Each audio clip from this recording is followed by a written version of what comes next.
Jangan jadi cowok toksik, apalagi yang merusak masa depan cewek, bro. Berikut ini adalah tindakan-tindakan super jahat dari seorang pria yang bisa merusak masa depan wanita. Nanti, bro, kalau lo udah jadi high quality male, udah jadi cowok yang digilai, dikejar-kejar sama cewek, jangan sampai lo ngelakuin hal ini. Nomor 1, minta enak-enak ke cewek dengan ancaman. Enak-enak boleh, apalagi kalian udah sama-sama dewasa. Mau ngelakuin atau enggak, terserah cara lo menilai moralitas sebagai orang dewasa. Tapi pastikan, bro, jangan pakai cara ngancam, memaksa, mengintimidasi. Ancaman yang paling halus, mulai dari, ini bukti kalau kamu sayang sama aku, nggak mau berarti nggak sayang. Atau, kalau kamu nggak mau ngelakuin sama aku bakal pergi ninggalin kamu. Ini nggak ada bedanya sama perampok, bro. Lebih parah dari rampok, karena yang lo rampas dari cewek adalah kehormatannya. Nomor 2, pakai status atau jabatan lo buat enak-enak.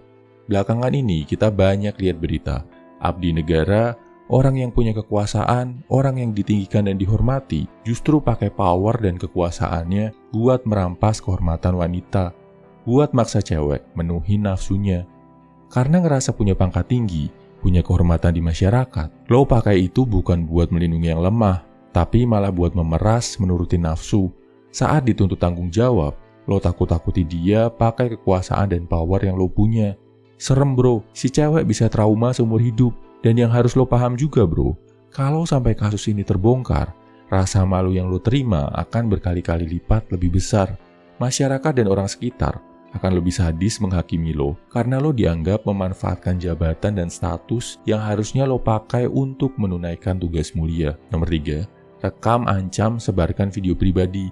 Mungkin karena sakit hati atau pengen dapat jatah lagi, lo pakai rekaman video pribadi dia buat mengancam. Selain gak satria, ini bisa jadi bumerang, bro. Kalau lo sampai dilaporin, bukti chattingan lo di screenshot, jadiin alat bukti, lo justru bisa dipenjara, bro. Undang-undangnya jelas, bisa kena bertahun-tahun. 4, menghamili dan kabur. Gak bermoral ini, bro. Lo gak cuma merusak masa depan si cewek, tapi juga bakal kasih mimpi buruk buat anak yang dikandungnya, yang notabene adalah anak lo sendiri. Banyak kasus, cewek jadi depresi, bahkan gila dan bunuh diri karena hal ini. Lo keikut nafsu, bikin janji-janji manis yang gak bisa lo tepati. Oh ya, tahu gak, bro?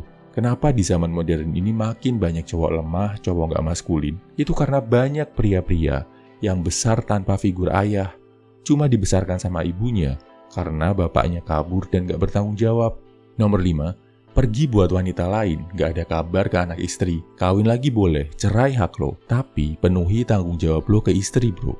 Di negara-negara Asia Tenggara termasuk Indonesia, masih banyak banget cowok yang kabur begitu aja ketika terpikat sama wanita lain. Istri dan anaknya ditinggal tanpa kabar, gak dikasih nafkah. Gak cuma satu istri yang ditinggal, kadang ada beberapa.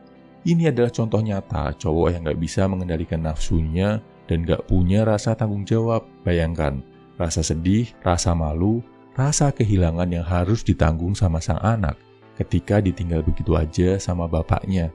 Bakal jadi trauma seumur hidup, bro. Kesimpulannya, hindari melakukan 5 hal pengecut ini ke wanita. 1, minta enak-enak ke cewek dengan ancaman. 2, pakai status atau jabatan lo buat melampiaskan nafsu. 3, rekam, ancam, dan sebar video pribadi. 4, menghamili dan kabur. 5, ninggalin anak istri terlantar demi wanita lain. Gimana cara mencegah lo melakukan hal-hal gak bermoral ini, bro? Gampang. Tiap mau ngelakuin ini, bayangin kalau ini kejadian ke adik perempuan, saudara, atau teman dekat lo. Jangan sampai lo ikut berkontribusi dalam melemahkan para pria di dunia ini dan menghancurkan masa depan wanita di Indonesia. Semangat!